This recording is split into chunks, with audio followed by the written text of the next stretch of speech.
भारतीय किसान यूनियन के राष्ट्रीय प्रवक्ता राकेश टिकैत आज अमरिया के गुरुद्वारा नानकसर में पहुंचे थे, जहां पर उन्होंने एक बार फिर से बीजेपी सरकार को घेरने का काम किया। उन्होंने कहा कि जिस तरह से किसानों का इस सरकार में उत्पीड़न हुआ है, उससे वह कभी नहीं भूल सकते हैं।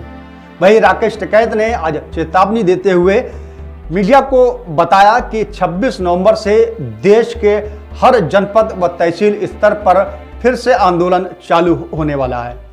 आज पीलीभीत के तहसील अमरिया क्षेत्र के गुरुद्वारा नानकसर देर रात्रि पहुंचे राष्ट्रीय प्रवक्ता राकेश टिकैत ने कहा कि जिस तरह से लगातार किसानों के साथ धोखाधड़ी बीजेपी सरकार में की गई है, वह उसको याद रखेंगे और किसान एक बार फिर से देश में बन रही इस गतिविधियों को पूरी तरह से रोकने में कामयाब होकर दिखाएगा। बता दें, इसके अलावा उन्होंने कहा कि किसानों को लगातार ट्रैक्टर ट्राली के नाम पर 10,000 रुपए की वसूली जबरन पुलिस द्वारा की जा रही है। इसके लिए वह देश के प्रधानमंत्री नरेंद्र मोदी और उत्तर प्रदेश के मुख्यमंत्री योगी आदित्यनाथ को एक चिट्ठी लिखेंगे और जल्द ही इस प्रक्रिया को समाप्त करने की बात भी करेंगे। राकेश टिकैत देर रात गुरुद्वारा नानकसर में ठहरे हुए थे, जहां पर मीडिया से रूबरू होते हुए उन्होंने कहा कि गन्ने का रेट पिछली सरकार में और पिछले वादों के मुताबिक लगातार किसान के साथ धोखाधड़ी करने का काम ये सरकार कर रही है। वहीं पंजाब में 30 रुपए कुंटल किसानों को गन्ने का वाजिब दाम दिया जा रहा है, लेकिन सरकार ने अपने वादे पूरी तरह से भुला दिए हैं। वहीं बिजली के बिलों को लगातार सरकार उन्हीं किसानों के घर भेज रही है, जहां पर जिन किसानों की बात सरकार ने बिजली के बिल माफ करने की कही थी। वहीं राकेश टिकैत ने तंज करते हुए कहा कि आगामी 26 नवंबर को वह देश के हर जनपद व तहसील स्तर पर एक आंदोलन की तैयारी कर रहे हैं। वहीं देश के हर तहसील व जनपद स्तर पर किसान आंदोलन जारी रहेगा। बता दें कि लखीमपुर में 1 साल पूरा होने पर आज शहीद किसानों की बरसी में शामिल हुए थे। वहीं वापसी में लौटते समय अमरिया तहसील के बड़ापुरा में स्थित गुरुद्वारा नानकसर में आज राकेश टिकैत रात्रि विश्राम पर थे, जहां पर उन्होंने मीडिया से वार्ता की और सरकार को घेरने का काम किया। उन्होंने कहा कि सरकार अपने वादों से, अपने तरीकों से भटक चुकी है। इनको एक बार फिर से किसान अपना तरीका और अपने नियमों को और अपने वादों को याद दिलाने का काम करेंगे। आगामी 26 नवंबर को राकेश टिकैत ने चेतावनी देते हुए कहा है कि देश के प्रत्येक जनपद व तहसील स्तर पर किसानों का आंदोलन जारी रहेगा।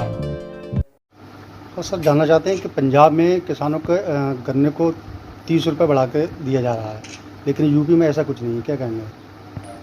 भाई बढ़ा नहीं रहे यूपी में, तो यूपी का गन्ने का रेट तो 500 रुपया क्विंटल होना चाहिए। अब उससे एथनॉल बढ़ने लगी, महंगाई बढ़ेगी।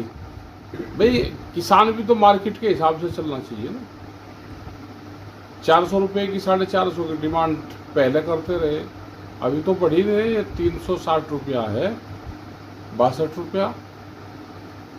उसमें कुछ वैसे चल जाता है छुलाई का, और उसका चल जाए 40-40 रुपये क्विंटल मजदूरी होगी उसकी, पर क्विंटल की 40-45 रुपया होगी।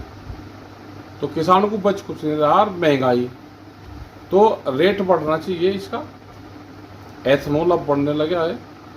शुगर फैक्ट्री को कोई नुकसान नहीं है, लेकिन नुकसान दिखा रही है कि भुगतान ना करो तो किसान मांगने का नहीं रोकेगा। भाई हमारा आप ले लो, 1 साल में पैसा दे रहे हैं। धान की फसल तैयार है, कट भी रही है और किसानों के सामने फिर वही बेचने की दिक्कत आ रही है। सरकार की तरफ से कोई ऐसा नियम लागू नहीं हुआ जिससे किसान को फायदा हो सके। देखो, जब तक एमएसपी गारंटी कानून देश में नहीं बनेगा, हर किसान को व्यापारी सस्ते में लूटता रहेगा और महंगे में बेचता रहेगा। अभी व्यापारी लूटने पर लग गया और एफसीआई की खरीद भी इसको अडानी को दे रखी है। सरकार खरीद की गारंटी दे दे तो पूरी कि हम खरीद देंगे, नहीं खरीदते तो एमएसपी गारंटी कानून तो बना सकते हैं ना। उसके नीचे पे खरीद नहीं होगी, लेकिन सरकारों की, अधिकारियों की मिली भगत से व्यापारी सस्ते में लूटता है। अब जैसे मंडी में माल आ गया तो सब व्यापारी लूट पर लग रहे कि जितना इनको लूट सकते हो, दबा सकते हो, दबा लो। अपने ही रेट निकालते हैं और सब सलाह कर लेते हैं कि इससे ज़्यादा पर नहीं खरीद करनी। तो ये एक अत्याचार है। सरकारी मंडी में उससे MSP से नीचे पर खरीद नहीं होनी चाहिए, लेकिन 1300-1400 रुपये, 1500 रुपये तक बिक रहा है माल। 500 से 600 रुपया सस्ता जा रहा है। ये सीधा किसान को नुकसान है। सर, ये जानना चाहते हैं कि लखीमपुर में आज शहीदी दिवस में आप शामिल हुए थे। हाँ जी। वहाँ पर 1 साल हो गया, लेकिन अभी तक जो आपकी मांगे थी, जो केंद्रीय मंत्री है उसकी गिरफ्तारी को लेकर आपका बयान भी आया है, उसको लेकर क्या कहना चाहेंगे? देखो, वो हटना चाहिए। जब तक वो नहीं हटेगा तो केस को प्रभावित करता रहेगा, लोग डरते रहेंगे। और वे हटे, वहाँ से उनकी गिरफ्तारी हो। 120B के मुलजिम हैं।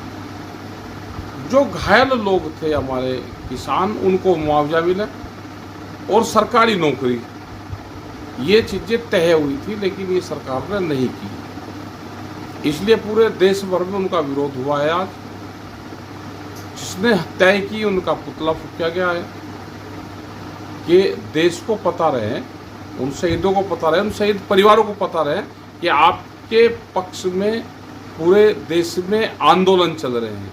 उन शहीद परिवारों को पता रहना चाहिए, उनको भी पता रहना चाहिए कि आपके खिलाफ चल रहा है जो आंदोलन चल रहे, ये मंत्री को और सरकार को पता रहना चाहिए। तो ये आंदोलन हमारे जारी रहेंगे, हर साल ये प्रोग्राम होते रहेंगे। और जहाँ पे भी अभी प्रोग्राम है, अभी 26 नवंबर का हमारा प्रोग्राम देश की राजधानियों पे है। जो भी स्टेट की राजधानी होगी पूरे देश भर में वहाँ पे प्रोग्राम होगा। MSP गारंटी कानून को लेकर होगा, बिजली की समस्याओं को लेकर होगा, अलग अलग स्टेट में अलग अलग समस्याएं उसको लेकर होगा। भारत सरकार से जो वादे किए थे उन्होंने, वे पूरे नहीं किए, उसके संबंध में होगा। तो ये हमारे प्रोग्राम 26 नवंबर को प्रोग्राम होगा, गवर्नर को वे ज्ञापन जाएंगे। सर, 2024 के लोकसभा चुनाव को लेकर संगठन का क्या रुख रहेगा? देखो, हम तो नॉन पॉलिटिकल हैं, हम तो आंदोलन पर ध्यान करते हैं। संगठन तो आंदोलन के लिए है, पॉलिटिकल सिस्टम के लिए संगठन नहीं है। जिसको वोट जहाँ देनी वो दे लेता है वोट वहाँ।